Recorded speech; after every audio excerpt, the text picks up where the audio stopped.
네, 정부가 서울 부동산 시장의 과열을 억제하기 위해 세 번째 대책을 내놓은 지가 3주가 다 돼갑니다. 효과가 있는 건지 서울 아파트 매수 심리가 얼어붙는 모양새인데요. 하지만 이번 대책의 부담으로 지목되는 건 전세와 재건축, 재개발 사업입니다. 현재 상황은 어떤지, 부동산 시장이 어떤 흐름을 보이게 될지 김학렬 스마트 튜브 부동산 조사 연구소장 모시게 들어보겠습니다. 소장님 어서 오십시오. 네, 안녕하십니까. 강력한 15 대책 3주가 가까워집니다. 토호제가 핵심이었고요. 좀 집값이 떨어지는 느낌이랄까? 상승률 많이 둔화 이런 게 확실히 좀 보입니까?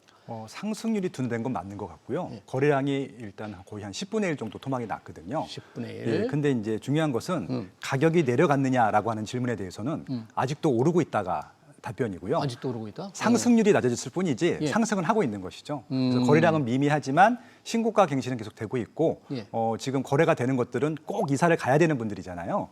그렇기 때문에 이런 분들은 지금 비싸더라도 아마 신고가 거래를 하면서도 거래가 이어지고 있다 이렇게 보시면 될 것 같습니다. 예. 다만 좀 예. 어려운 지역들은 조정이 더 되고 있는 것 같고요. 그래서 서울도 50% 정도만 올랐었고 50%는 오지 않았었는데 예. 서울에 이렇게 좀 외곽 지역들, 그런들이? 저렴한 지역들은 조금 아직도 조정이 되는 폭이 좀 있고요. 예. 서울의 중심지들은 여전히 상승률을 유지하면서 거래는 꾸역꾸역 되고 있다. 그렇게 보시면 될 것 같습니다. 그래요. 그러나 거래량이 10분의 1 줄었다 그러니까 이 10분의 1이 줄었다 그러면 선호 지역은 좀 거래가 되지만 선호 지역이 아닌 곳은 거의 거래가 중단됐다 이렇게 봐야 될 정도겠네요. 일단 개수를 말씀드리게 되면은 이제 한 일주일에 한 구당 한 400개에서 600개 정도 거래가 됐었는데 네. 지금은 10개에서 200개 정도 거래가 되고 10개에서 20개밖에 거래가 안 되고 있거든요. 네. 거래량은 큰 숫자로 줄어든 것이 사실인 것 같고 아까 말씀드린 대로 꼭 이사를 가야 되는 지역들에서만 거래가 되고 있고요. 문제는 이제 시세가 저렴한 지역들은 집을 팔아야지 거래가 되는데 팔리지 않고 있다 보니까 거래량은 더 줄고 있다. 그나마 좀 시세가 높고 인기가 많은 지역들만 거래가 되고 있다. 이렇게 좀 이해하시면 될 것 같습니다. 15 대책의 핵심이 토지거래 허가 구역이죠. 서울 전역하고 경기도 12개 지역을 토호제로 딱 묶어놓으니까 경기도에서 그 토호제를 피한 곳, 이게 구리, 동탄, 김포가 그걸 피했는데 여기는 집값이 오른다 그런 얘기가 있던데 이게 풍선 효과 나오는 거예요? 일종의 풍선 효과일 수도 있는데 정확히 말씀을 드리면 네. 구리하고 동탄은요. 예. 규제 지역으로 지정되기 전에 이미 조금씩은 오르고 있었거든요. 그러니까 좀 제가 이해가 안 갔던 것 중에 하나가 서울 외곽 지역과 이번에 경기도에서 12개 지역이 지정이 됐는데 시세가 오르지 않고 있는 지역들도 지정이 됐는데 구리하고 동탄은 오르고 있었거든요. 지정이 안 돼서 이건 뭐지? 이런 생각이 들었었거든요. 그래서 조금 이제 오히려 이제 또 비규제로 이게 또 규제 지역 들어가지 않다 보니까 예. 풍선 효과까지 더 들어오다 보니까 조금 더 올라가는 경향들이 있었고 예. 김포는 최근에 예. 분양이 한 2건이 있었어요. 신규 분양이. 예. 근데 그 전까지는 이제 그 분양 청약률이 좀 이렇게 저조했었는데 최근에 분양한 것들은 다 완판이 될 것 같아요. 1순위에서 거의 다 끝났고 2순위까지 넘어간 게 많지 않기 때문에 그래서 시세가 그렇게 싸지도 않았었는데 예. 김포 같은 경우는 그러면 왜 이렇게 청약이 높았느냐? 왜? 그럼 비규제 지역이기 때문에 대출이 정상적으로 나오고요. 대출. 예, 그리고 이제 이게 전세를 끼고 사는 것들도 가능하기 가능하고. 때문에 이제 매수자 입장에서도 조금 여유가 있는 것이죠. 예, 실거주도 안 해도 되고 그러니까. 예, 그렇습니다. 지금 토호제에 대한 비판이 굉장히 많습니다. 이 노원, 도봉, 강북 이쪽은 집값이 오르지도 않았는데 왜 우리를 토호제로 묶어야 되느냐 이런 주장이 아주 극단적인 주장도 좀 나오고 있다는데 그래서 서울시 구청장 협의회에서도 토호제 해제해야 된다 이렇게 주장을 했다 그래요. 이거 어떻게 해야 될까요? 지금 토호제 묶은 지 얼마 되지도 않았지만. 일단 토호제로 지정하게 되면 1년은 유지를 해야 되거든요. 1년. 예, 그래서 또 1년 동안에 거래가 더 안 될 것이고 아마 시장이 더 어려워질 것이 뻔하기 때문에 아마 해당 지역 구청장님은 좀 속이 타들어갈 것 같습니다. 지금 예. 말씀하신 대로 구청장 연합회에서 이의를 제기했던 것들도 예. 국민의힘 쪽이에요. 또 민주당 대부분. 쪽에서는 나오지도 않았었거든요. 네. 그러니까 지금 이제 민주당 쪽이 더 많거든요. 왜냐하면 노도관 금강구 쪽은 또 민주당 지역구이기도 한데 네. 그래서 지금 지역구별로도 조금 이렇게 희비가 엇갈리고 있는데 예. 중요한 것은 아까 말씀드린 대로 상급지 같은 경우는 꾸역꾸역 거래가 되거든요. 근데 하급지 같은 경우는 물건을 팔아야지 일단 먼저 팔아야지 살 수 있습니다. 돈들이 없기 때문에, 돈이 없기 때문에. 예, 계약금이라도 받아야지 이쪽에 계약금을 칠 수 있는 구조거든요. 예. 근데 이제 팔리질 않다 보니까 이사 가기가 더 어려운 것들이죠. 그러다 보니까 거래가 더 줄 수밖에 없을 것 같고 예. 무조건 꼭 팔아야 되시는 분들이 있어요. 그래서 학교 문제라든지 직장 문제라든지 청약에 당첨돼서 입주를 해야 되는 경우는 이 집을 팔아야 들어갈 수 있잖아요. 되잖아요. 그럼 급매물로 내놓을 수밖에 없을 것 같고 그러면 조금 더 저렴하게 할 수밖에 없는 거죠. 그래서 좀 악순환이 반복되고 있다고 보시면 될 것 같습니다. 네, 지금 말씀해 주셨을 때 이제 선호 지역은 그래도 거래가 꾸역꾸역 된다고 하는데 선호 지역 하면은 강남 3구, 용산구 전에부터 이제 토어제가 묶여 있었잖아요. 그렇죠. 그런 데는 거래가 좀 되는 것 같은데 지금 노원, 도봉, 강북 이런 데는 10.15 대책 이후에는 거래가 뭐 거의 전무하다, 네. 제로에 가깝다 뭐 그런 분석이 있어요? 그러니까 이제 거래가 되면요 신문 기사에 나와요. 참. 특별한 케이스도 아닌데, 예. 그러니까 그만큼 거래가 없다는 것들이고, 그러니까 이제 입지가 세고 시세가 높은 곳은 신고가 갱신 대비 신문에 나오고, 이쪽은 거래가 없다가 거래가 됐다. 기쁜 마음에 이제 아마 지역 신문에서 신문에 기사에 내놓고 있는 것 같습니다. 예. 근데 문제는 아까 말씀드린 대로 토지 거래 허가 구역과 이게 이제 투기 과열지구 조정대상지구를 한꺼번에 묶게 되면은 말 그대로 이게 사고 팔구가 너무 불편하거든요. 그렇죠. 그래서 앞으로도 이 최소한 이 세 개 중에 하나, 두 개는 풀어야지 거래가 원만히 될 텐데 저도 걱정이고, 예, 저도 지금 공공세미나 계속 불러다니고 있는데 계속 얘기는 하고 있거든요. 다음 주 또 갈 텐데 또 얘기를 할 텐데 고개는 끄덕여 주세요.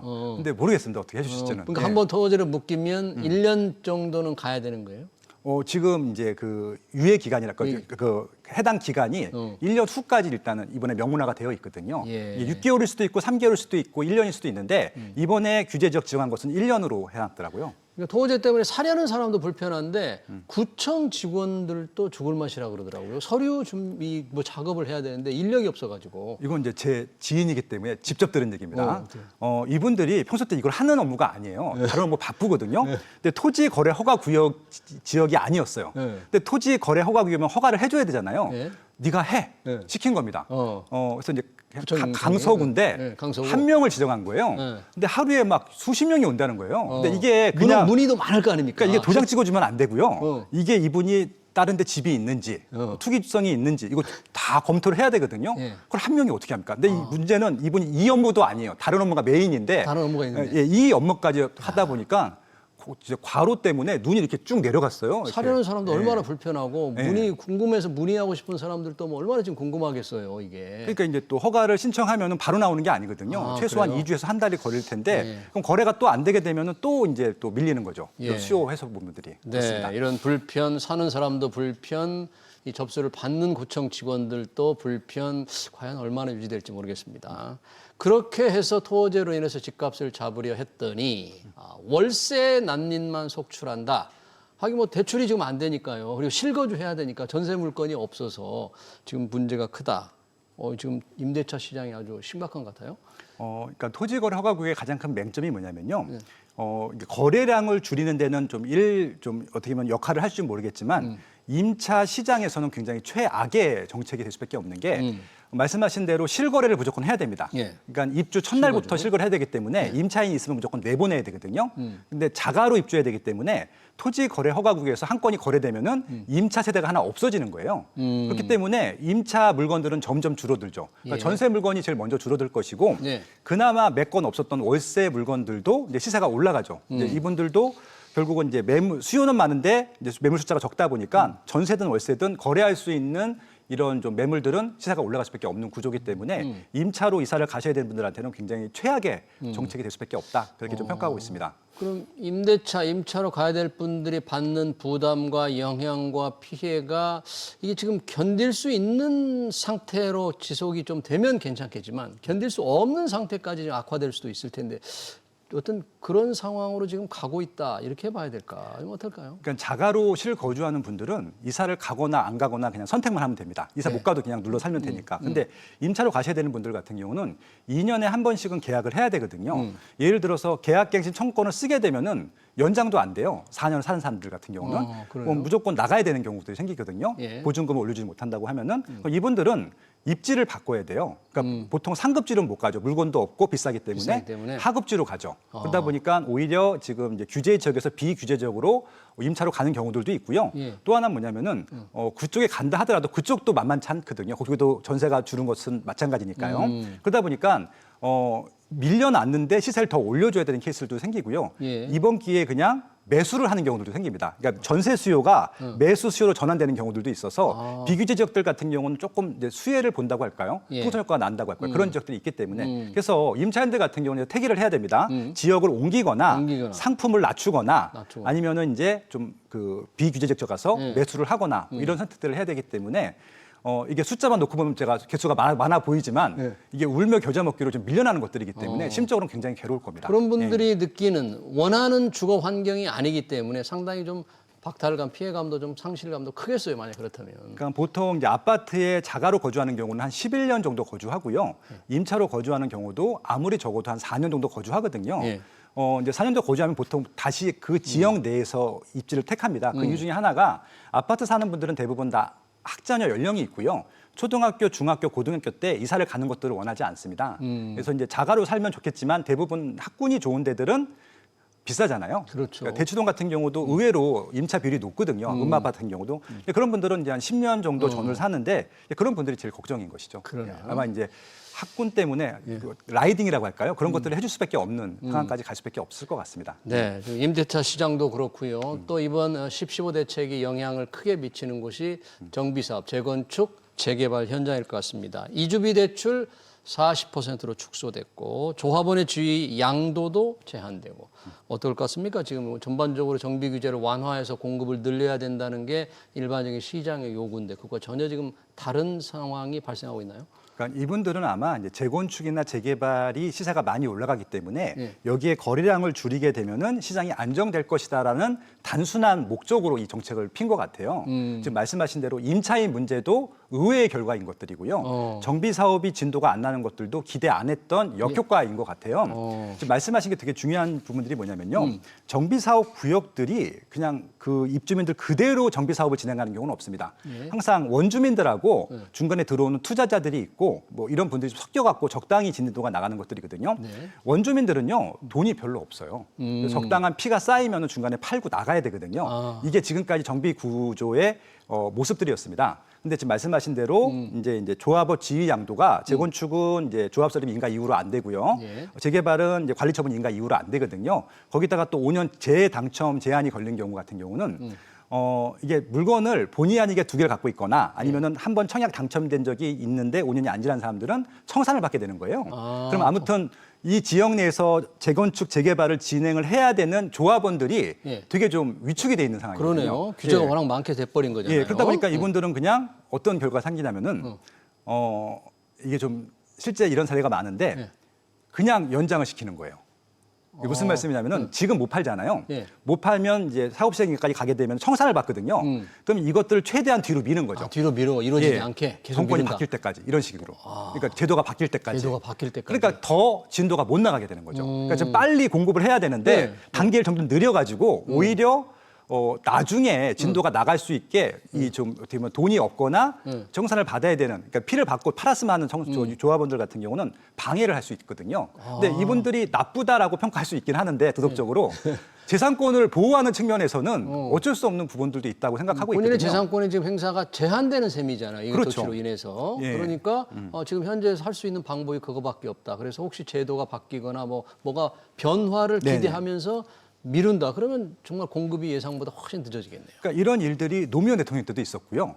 네, 문재인 대통령 때도 있었거든요. 그래서 아마 그런 부분들 때문에 왜냐하면 그래서 결국은 뭐 정권이 바뀌거나 정책이 바뀌어서 나중에 제도가 좀 완화됐을 때 그때 조금 이제 매도를 하는 경우들도 종종 있었거든요. 그래서 아마 또 그런 학습 효과가 있기 때문에 의도적으로 조금 이 좀 그 단계별로 늦추려고 하는 조합원들이 있고 또 여기다가 공공에서는 공공 기여랑 뭐 기부 채납 이런 것들을 좀 더 많이 하라는 것들을 완화 안 했어요. 그러니까 외부 문제도 있고 내부 문제도 있기 때문에 두 가지가 함께 생겨서 정비 사업은 계속 아마 좀 딜레이가 될 것 같다 이렇게 예측이 됩니다. 공급이 더 늘어날 것으로 기대를 하고 그렇게 해야 되는데 그쪽에서 조금 차질이 생길 우려가 큽니다.